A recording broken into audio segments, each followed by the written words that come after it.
Salut les fouleurs et bienvenue pour ce numéro des podcasts de la Team Siron.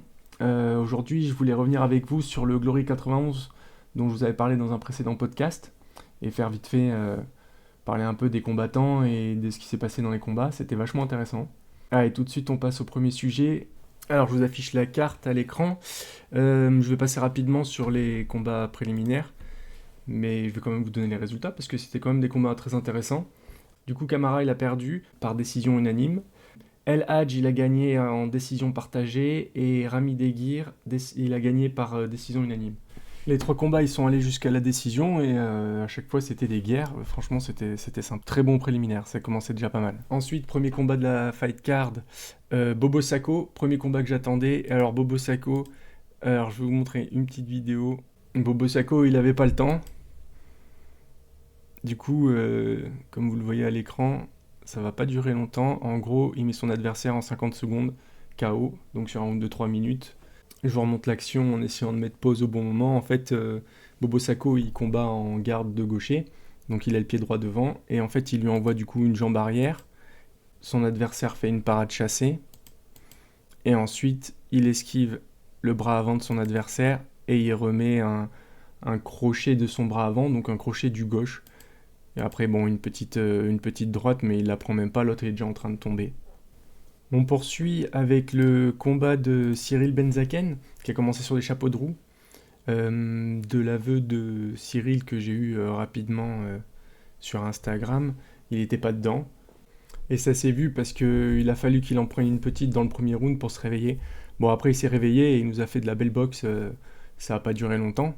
Mais bon, du coup, son avantage qui était là en plus, son adversaire, c'était plutôt un adversaire, un power puncher, alors que Cyril, c'est plutôt un technicien. Et comme vous voyez qu'il a une très belle boxe en reculons et il arrive à frapper, esquiver et boxer en reculons, ça ce sont de beaux atouts. Hélas, il a perdu par décision unanime à l'issue des 3 rounds. En suivant, on a eu Pascal Touré qui a gagné par décision partagée, qui a fait un beau combat aussi.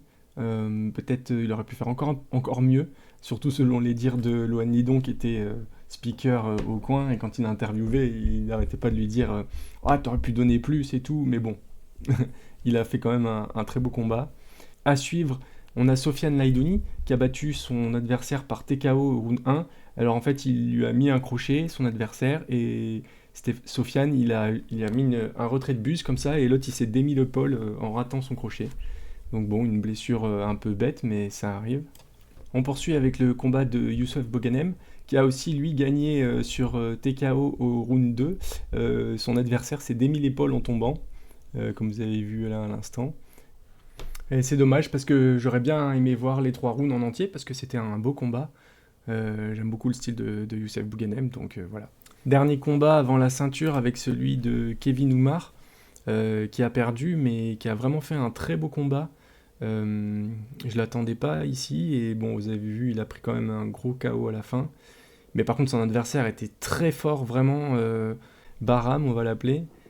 Très fort. Et enfin, pour finir, Semelir contre Kwasi, avec Kwasi le challenger qui gagne.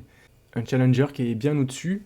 À savoir que c'était l'ancienne catégorie de poids de Doumbé, que Semelir, il avait 3 ceintures, donc il égalait le record du défense de ceinture de Doumbé, et donc du coup, Kwasi, il a empêché d'avoir 4 ceintures et d'avoir le nouveau record. Donc là, on repart.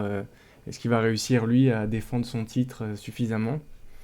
À noter aussi que c'est la catégorie de poids de Alexis Nicolas, et donc ça serait marrant qu'il y ait un crossover entre le One et le Glory. Bon, je pense que ça se fera pas, j'ai pas l'impression que les patrons aillent dans cette direction, mais bon, ça peut toujours être sympa.